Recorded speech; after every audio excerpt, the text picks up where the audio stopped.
Okay, Danny, you have given me the thumbs up, so I'm going to get started with the teardown process.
So these later versions of the 6309s do not have a date stamp on the dial, and that's perfectly acceptable. It's a correct dial, correct for the watch, so no reason to think it's not the correct one.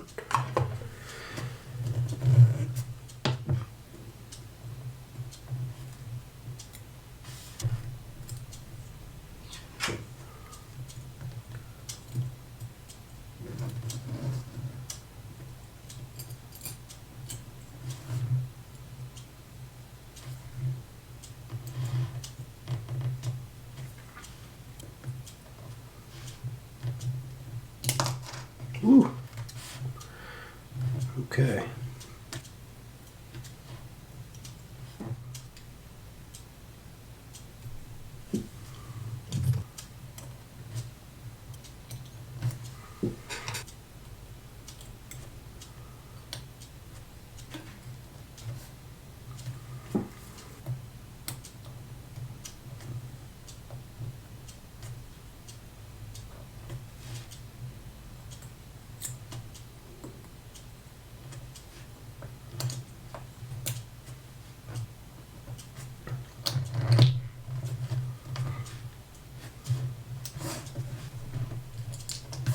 Alright, that is teardown complete. We are going to go ahead and clean everything by hand, make sure all the jewels are in good shape throughout the movement, check out all the bushings.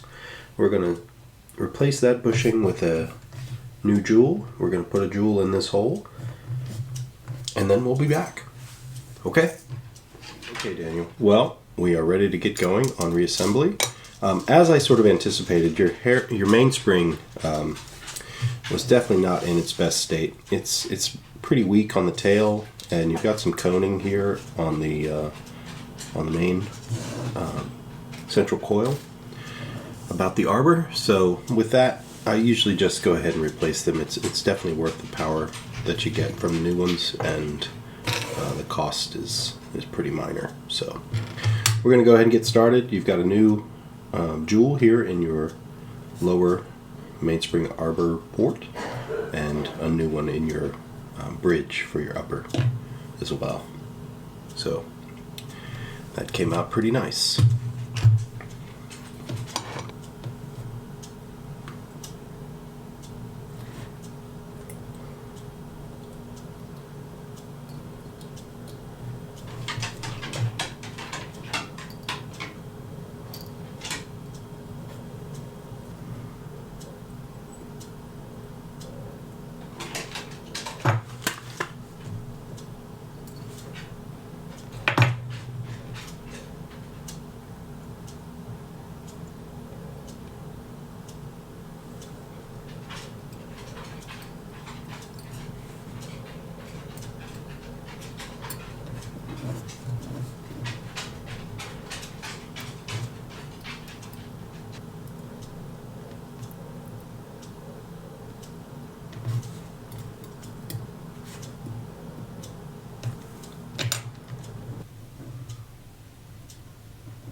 Okay, Daniel, that's the reassembly. Let's put it on the time grapher and check and see how it's doing. Okay, well, that is much better. Pretty good starting point. Let's go ahead and make some adjustments and get you going. All right, a little bit of bead error. Let's take care of that.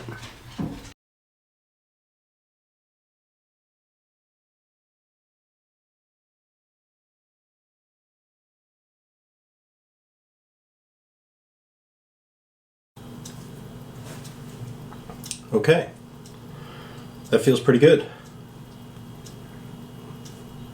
It's a good runner. Really nice. All right, we're gonna have to do, of course, fine adjustments when we get into the case and check it in a few different positions here, but I think we're on track. Amplitude's amazing. Bead error is 0. Rate is plus or minus a couple. Hovering about 0, which is good. Okay. Very good, very good.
Okay, that's the movement. Let's go ahead and put the dial and hands on, get it in the case, and finish our process. Okay, Daniel, we are back in the case and ready to finish the process.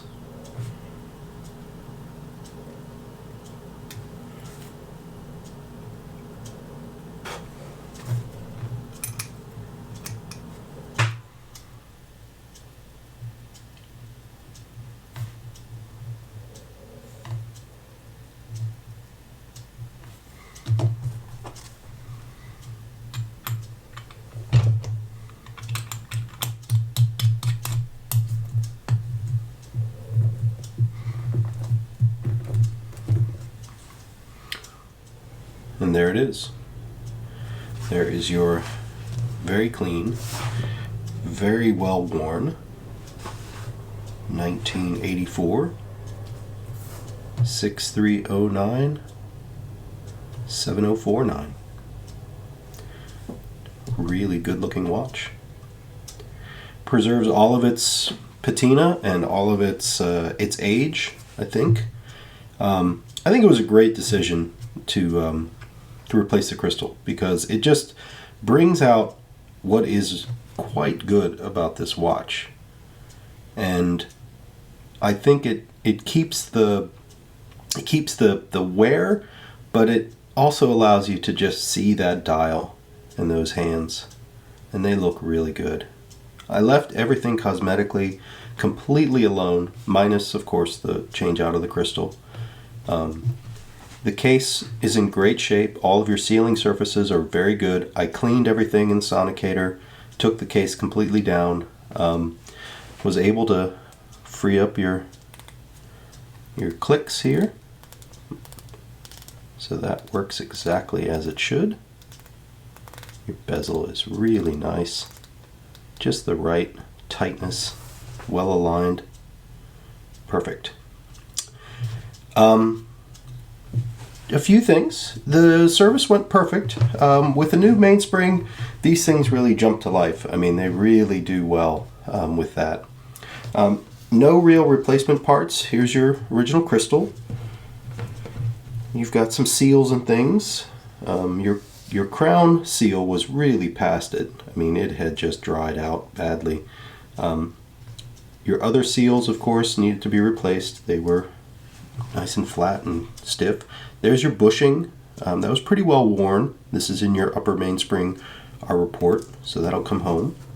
And then your mainspring, like we'd said, it needed a replacement. It's pretty badly coned, which can limit power, and this is pretty weak out here. So it just makes sense to do this for these watches. And with the new arbor port jewelling, they can sustain that little bit stronger spring that I put in. A few things to point out. Want to go through day and date changeover, of course. Make sure you see all that happen. It's running super strong. So there we go. Friday. And while we're down here, we can go ahead and change the day and date. All the way around. Should be 16 and Thursday, of course. Oops, missed it. Crown screws down, no more squeaking. One thing I did want to point out, I went back and looked at the evaluation video, just because when I was putting the dial and the hands back on, I noticed one very, very minor imperfection here on your dial. That is there in the beginning when we took it apart. It's just something to point out. It looked like it was part of the crystal scratches and divots, but it's a tiny little raised spot right there. I just want to make you aware of that. It's definitely was part of the watch incoming. Otherwise, you know, it's great. One thing I did also want to point out is that you have some spring bars here that are incorrect for this case. The ends of these are very, very small, and what they end up doing is they end up egging out the holes. So I have some thin spring bars with large ends that actually fit the case holes very well, and that'll allow you to put your NATO back on as it comes home. But I'll send your spring bars back to you. Daniel, that's it. That's the watch. It came out just great. I'm super happy. Runs like a champ. This thing is a beast, and it's really a very accurate watch and a very, very attractive watch. I like them with a little bit of wabi-sabi, just so you can see the life that it's lived. All right, well, thank you again, and thanks for watching.